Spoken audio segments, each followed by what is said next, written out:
Kung mismong Aldab Nation nga ang tatanungin, ay gustong-gusto nito na mismong ikumpirma ni Maine Mendoza at Alden Richards ang kanilang relasyon kahit man lang sa kanilang personal na kaalaman. Kaya dapat pa ring ipaalam ni Alden Richards at Maine Mendoza kung ano talaga ang meron sa kanila, kahit pa alam na ng buong Aldab Nation ang tunay nilang relasyon, ay dapat pa ring ikumpirma nito. Kung matatandaan nyo, ay napakarami na ring gatherings ang ginagawa ng mga true-blooded Aldab Nation at ina-attendan naman ito nila Alden Richards at Maine Mendoza. Dapat lang ay sabihin nila dito ang totoo. Dahil alam naman ng buong Aldab Nation na maingat ito sa mga secret na inilalabas mismo ni Alden Richards at Maine Mendoza ng personal sa kanila. At kung matatandaan din ng buong Aldab Nation na hindi ito ipinaalam sa publiko, kaya nga walang kaalam-alam ang publiko patungkol sa kanilang tunay na relasyon. Pero ang Aldab Nation ay alam ito dahil direkta na ito sinasabi nila Alden Richards at Maine Mendoza sa tuwang magkakaroon sila ng mga pagsasama. Kaya maganda na rin na ikumpirma mismo ni Alden Richards ang estado ng kanilang relasyon ngayon dahil matagal na nila itong hindi nagagawa. Baka naman kasi ay marami na ring nagbago at nangyari. Ngunit ganun pa man, tiwala naman talaga ang buong Aldab Nation kay Maine Mendoza at Alden Richards kahit ano pa ang mangyari. Humahabol na nga si Alden Richards at Maine Mendoza sa mga pagsasamang gagawin nila. Kung matatandaan nyo ay napakailap nila sa isa't isa nitong mga nakaraang taon dahil na rin sa pag-iwas nila sa mga bashers at sa mga kritiko nila na talagang walang awa kung sila ay i-bash. Kahit pa nga wala silang kaalam-alam sa tunay na relasyon ni Maine Mendoza at Alden Richards ay nagbibigay sila ng kani-kanilang mga kuro-kuro at komento na talagang makakasira sa karir ni Maine Mendoza at Alden Richards.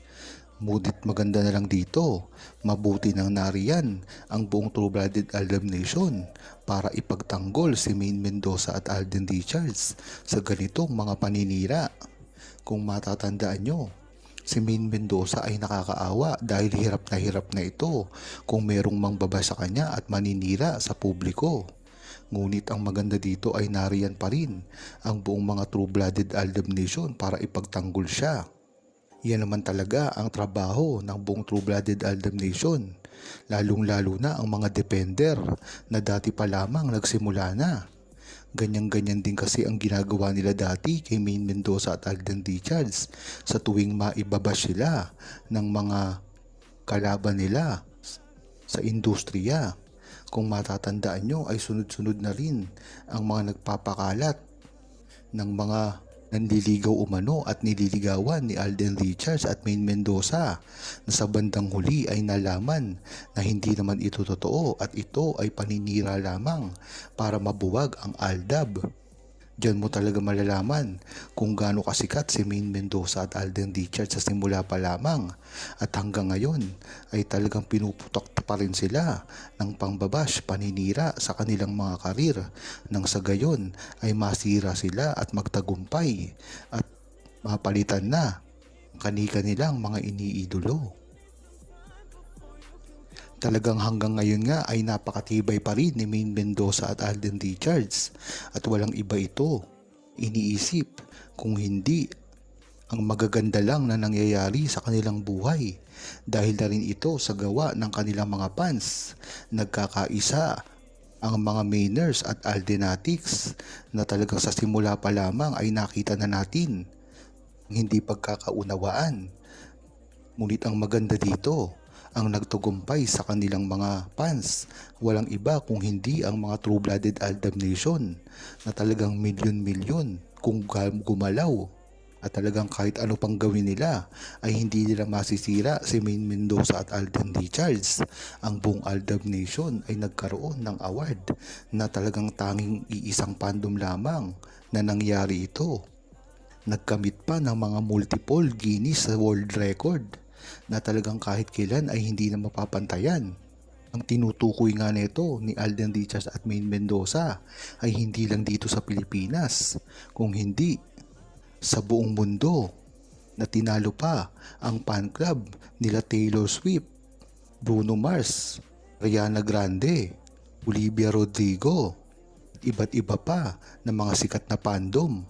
Kaya dyan mo talaga malalaman na talagang kahit anong gawin nila ay hindi nila masisira si Maine Mendoza at Alden Richards, dahil napatunayan na nila ito at talagang tuloy-tuloy pa rin at talagang strong, at hindi nila ito kayang-kayang sirain at agawin ang trono kay Maine Mendoza at Alden Richards, dahil ang maganda dito ay talagang todo ang suporta ng mga fans kahit na sa mga gawi ng mga paninira nila kay Maine Mendoza at Alden Richards, at kahit kailanman ay talagang hindi nila magagawa. Kung matatandaan nyo ang mga pagkalat na balita noong time ng Kaliserye na tila si Sandro Marcos ay mag-guest sa Kaliserye, at ito ay nasundan pa ni Jake Ejercito na talaga namang sumikat. Ngunit bakit nga ba hindi nag-guest dito si Sandro Marcos? Sapagkat ito ay meron ng nalalaman patungkol sa relasyon ni Maine Mendoza at Alden Richards, at tila ayaw niya ditong makigulo. At kung matatandaan nyo, napakarami ring politiko ang gustong gusto na makita at makasama si Maine Mendoza at Alden Richards. Isa na nga rin dito ang pasisimula pa lamang na si Vico Soto. Diyan mo talaga malalaman na alam netong mga to kung ano talaga ang totoo sa relasyon ni Maine Mendoza at Alden Richards. Kaya kung talagang tatanungin nyo ay ang mga Pilipino na meron talagang alam sa relasyon ni Maine Mendoza at Alden Richards, ito ay nagsasabi lamang ng totoo, dahil kung hindi naman ay hindi basta-basta mangyayari ito. Maganda ang ginawang pagbisita nang sa gayon ay natuldukan na kung anuman ang namamagitan kay Alden at sa kanyang mga leading lady, at masaya siya sa kanyang love life. Kung susuriin mo ngang totoo ito, hindi siya nanliligaw at masaya sa kanyang love life. Isa lang ang ibig sabihin nito, na meron na siyang asawa o girlfriend. Ngunit hindi niya ito inilalabas sa publiko. Huwag kalimutang mag-subscribe, comment at ilike ang video na ito. Thanks for watching!